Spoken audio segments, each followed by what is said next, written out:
দিন দিন এত গরম বেড়ে চলেছে যে কিচেনে আগুনের পাশে দাঁড়ানো অসম্ভব হয়ে যাচ্ছে। নমস্কার, আমি রতন রায়। আমি সোমা। আমরা সংস্কারি আড্ডা নামে দুটো ক্যাফে চালাই, যেটা লোকেটেড শিলিগুড়ি সূর্যসেন কলেজের ঠিক পাশেই। প্রতিদিনের মতো আজও সকাল সকাল বাড়ি থেকে বেরিয়ে পড়লাম দোকানের উদ্দেশ্যে।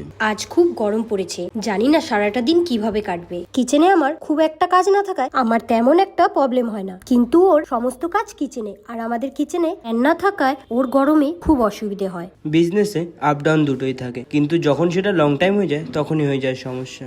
দিনে অল্প কিছু কাস্টমার থাকে, সেগুলো অর্ডার আমরা বানিয়ে দিই এবং দুপুরবেলাটা ফাঁকাই থাকে। আর তারপরে রাতে চলে আসে এই ভাইগুলো, আর এই ভাইগুলোর ছিল আজ বার্থডে।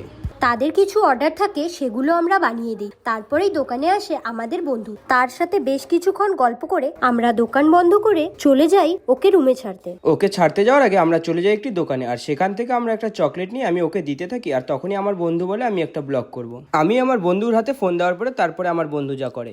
নমস্কার, আমি শোভায়ন চন্দ্র। আমার বয়স 24। আমার একটা মেয়ে লাগবে। তোমরা যদি কেউ আমার সাথে প্রেম করতে চাও তো আমার সাথে সংস্কারি আড্ডায় যোগাযোগ করো।